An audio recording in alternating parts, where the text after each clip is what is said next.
Je vais vous présenter la collection Interligne, Interligne qui a été complètement refondée, revue, compte tenu des nouveaux programmes. Donc beaucoup d'enseignants connaissent cette collection. Le manuel études de la langue a pour particularité de permettre en fait aux enseignants d'aborder de façon scrupuleuse l'ensemble du programme de l'étude de la langue. Chacune des notions est abordée sur 3 pages. Ces 3 pages mettent en avant une situation problème au regard de laquelle l'ensemble des élèves collectivement vont tenter, avec l'aide de l'enseignant, d'éprouver effectivement les éléments qui sont concomitants à ce petit problème et qui déboucheront sur une règle. Un petit coup de pouce permet de favoriser le travail des élèves dans leur recherche.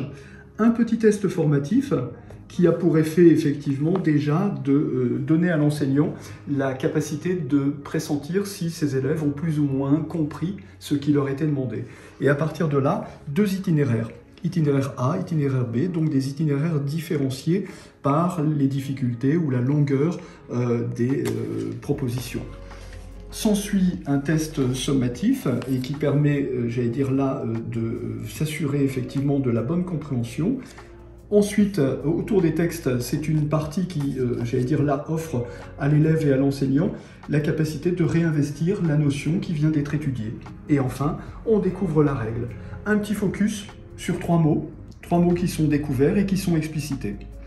Dans le fichier ressources de l'enseignant, on va trouver tous les outils qui, j'allais dire, permettent, là encore une fois, d'aller plus loin et donc de donner aux élèves et à l'enseignant donc les dictées préparées avec les pourcentages de réussite. Donc on va trouver l'ensemble des dictées à trous qui sont en relation avec chacune des notions.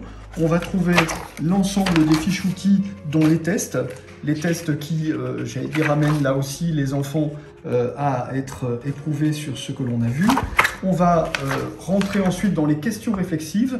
Donc là, les questions qui invitent à un comportement individuel de réflexion pour chacun, de se poser la bonne question, qu'est-ce qui a fait que j'ai réussi ou pas. Ensuite, on a as-tu bien compris? Donc là, ce sont les tests de validation qui peuvent être photocopiés, imprimés et donc mis dans un cahier portfolio pour les élèves. La règle, qui est photocopiable et qui vient s'ajouter là aussi dans le portfolio. Et enfin, on va trouver les petits problèmes qui peuvent être traités soit à l'oral, soit à l'écrit, soit par des manipulations avec les étiquettes mots. Donc j'ai pu effectivement, au travers des dictées, venir m'assurer de la bonne compréhension des élèves. Néanmoins, si toutefois cela ne suffisait pas, j'ai un classeur de différenciation qui est à ma portée et qui permet effectivement, encore une fois, de venir m'assurer de ce que les élèves ont effectivement bien compris. Et donc je vais avoir là non seulement des activités de différenciation, des activités complémentaires de ce que je viens de voir là, mais dans les activités de différenciation, je vais avoir des niveaux dans le niveau. C'est-à-dire que je vais avoir l'exercice numéro 1 qui s'adresse là, cette fois, à tout le monde, l'exercice numéro 2 qui est une étoile, qui est un petit peu plus compliqué, et puis l'exercice 3 qui est une petite lune et qui, lui, est vraiment destiné, là, j'allais dire, à faire patienter les élèves ayant vraiment entrepris la compréhension totale de ce qui a pu être entrevu. Donc j'ai vraiment une ressource à ma disposition qui permet de travailler avec le manuel, de travailler avec les compléments au travers des dictées qui sont à la fin, et de travailler ensuite avec la partie ressources qui offre là une suite d'activités pouvant même être décrochées du manuel. C'est-à-dire que l'enseignant qui ne souhaiterait pas travailler avec les manuels mais qui souhaiterait travailler exclusivement avec les classeurs de différenciation, eh bien serait tout à fait à l'aise pour trouver dans ces classeurs-là des activités qui correspondent effectivement à sa pratique et à son besoin. Donc si je prends une autre rubrique, et notamment par exemple le verbe, ici j'ai comment conjuguer les verbes au présent. Donc j'ai le petit problème.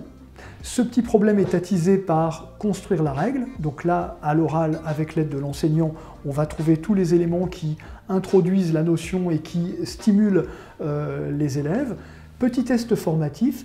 À l'issue de ce petit test, savent-ils tout ou peu de ce qui vient d'être vu?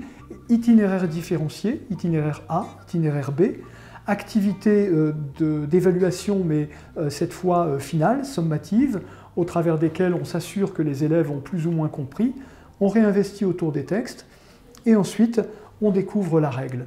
Si l'on doit compléter ça, on vient chercher les dictées qui se rapportent à la notion.